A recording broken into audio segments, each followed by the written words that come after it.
Bəli əziz dostlar, 3-cü hissədə biz yenidən görüşürük. Dediyim kimi, mən burada Cavid obrazını canlandırmaq üçün bütün xüsusiyyətləri mən götürəcəm, beynimə otuzduracam və bundan sonra artıq rolumu oynamağa başlayarkən Cavid kimi davranacam, Mahmud kimi yox. Nəticədə mən orada özümü oynamıram, Cavid oynayıram yəni. Yəni mən buna görə orada o səhnədə çıxış edirəm, o kamera qarşısına keçsəm və ona görə pul alıram. Ona görə məşhurlaşıram. Əziz dostlarım mənim və dediyim kimi, bir də belə bir şey var. Əlbəttə ki, mən bunu bir çox, əsasən də Türk seriallarında görmüşəm ki, məsələn, serial çəkiləndə obraz ilk öncə daha belə sadə, primitiv formada başlayır. Daha sonra isə, yəni əslində onun rolu öncədən böyük kimi planlaşdırılır. Sadəcə aktyor öz oyununu biraz sonradan tapır. Əlbəttə ki, bu o demək deyil ki, o həmin aktyor pis aktyordur. Bu rolu ilk başda bacara bilmədi, sonradan öz yanında çalışaraq bunu elədi. Xeyr, aktyor təcrübəli aktyordur, yaxşı aktyordur və sadəcə olaraq ilk başda rolun bünövrəsini qoyur və əslində onu normal olaraq oynayır.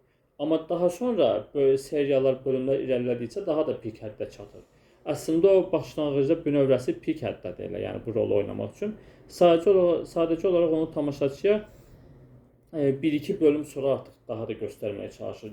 Bu necə olur?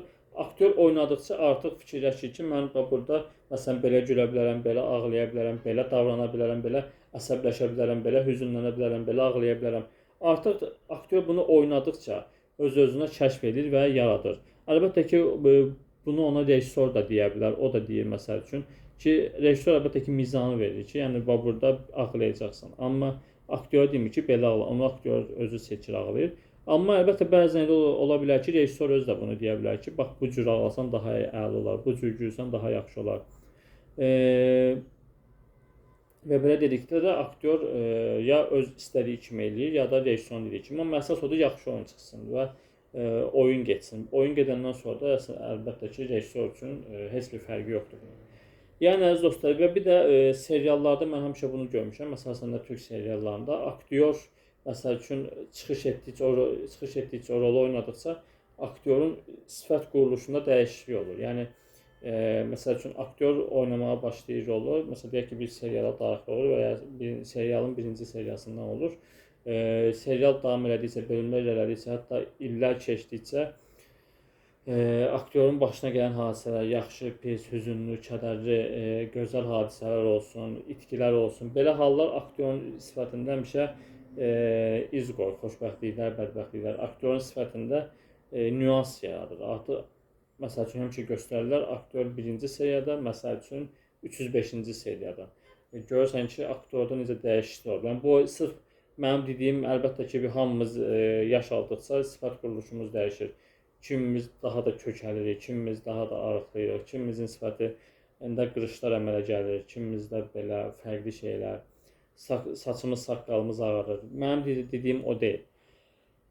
Sırf aktyor gerçək həyatda necə olmalıdırsa elə də olur. Amma serialda həmin o gerçək həyatındakı yox. Serialda o dəyişimi keçirir, aktyor olaraq. Məsələn, mən Cavid olaraq o dəyişimi keçirəm birinci seriya ilə müqayisədə 305-ci seriyada. Mahmud olaraq isə elə eyniyəm. Necə olmalıyamsa, gerçək həyatımda eləyəm. Yəni, o serialda olan mənim gerçək həyatıma təsir eləmir. Gerçək həyatımda olanda seriala, oynadığım o serialıma təsir eləmir. Məsələn, Arka Sokaklar serialına mən 20 ildir baxmışam. Aktyorların siz sırf birinci 20-ci il arasında demirəm. Birinci il, 4-cü il, 5-ci il, 10-cu il olan fərqlərə bir baxın. Sırf aktyor olaraq, yəni dediyim kimi, aktyor obraz fərqlərinə, dəyişikliklərinə, yaşlanmalarına bir baxın. Amma aktyor olaraq gerçək həyatdakı yox. Görəcəksiniz yəni. Bəli, mənim əziz dostlarım, aktyor sənəti budur. Aktyor sənətində duyğuya, hissə girmənin çox böyük önəmi var. Dediyim kimi, müşahidə eləməkdir, özünü fikirləşib tapmaqdır. Mən məsəl üçün xoşdan elə bir şey, heç vaxt elə bir şey eləməmişəm. Yəni məsəl üçün baxdığım hansısa filmdən, serialdan olsun, məsələn Arka Sokaklara baxıram, Arka Sokaklardan məsələn bu səhnəni götürüm. Elə bir oxşar səhnə var mənim oynadığım serialda, filmdə. O səhnəni götürüm. Özüm də məsəl üçün onu canlandırım oynayarkən. Oxşar onsa səhnələr oynayım həmin o səhnəni. Canlandırım əla şəkildə. 20 ildir baxırmasa bu kinoya. Hə, bax burada bu olmuşdu. Hə, mən bunu götürüb eynisini oynayacağam, əla olacaq. Xeyr, bəlkə də mən ondan daha da yaxşısını oynayaram. Amma o təkrara girir. Mən belə bir şey xoşlamıram heç vaxt. Heç vaxt da xoşlamamışam. Əziz dostlar, özünüz yaratmağa çalışın. Özünüz. Yəni məsəl üçün hansısa filmdə, serialda aktyorun oyununu görürsünüz, ağlamağını, gülməyini görürsünüz. Onu təkrarlamayın. Əlbəttə ki, bir-birinə yaxın ola bilər, oxşaya bilir. Sırf o demək deyil ki, götürmüsən, amma çalışın ki, özünüz yaradın. Yəni götürmə etməyin. Və güzgü qarşısında heç vaxt emosiyalarınızı göstərməyə çalışmayın. Mənim emosiyalarımla bağlı da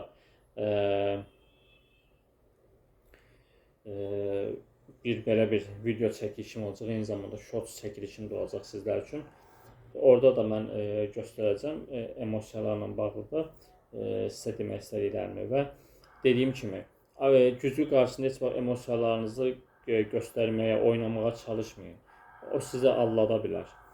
Və əziz dostlar, mənim eyni zamanda dediyim kimi vaxtımıza baxaq, hələ vaxtımıza var. Və dediyim kimi aktyor sənətində duyğuya hissə girmək çox önəmlidir və bir də texnikalar var. Necədir məsələn?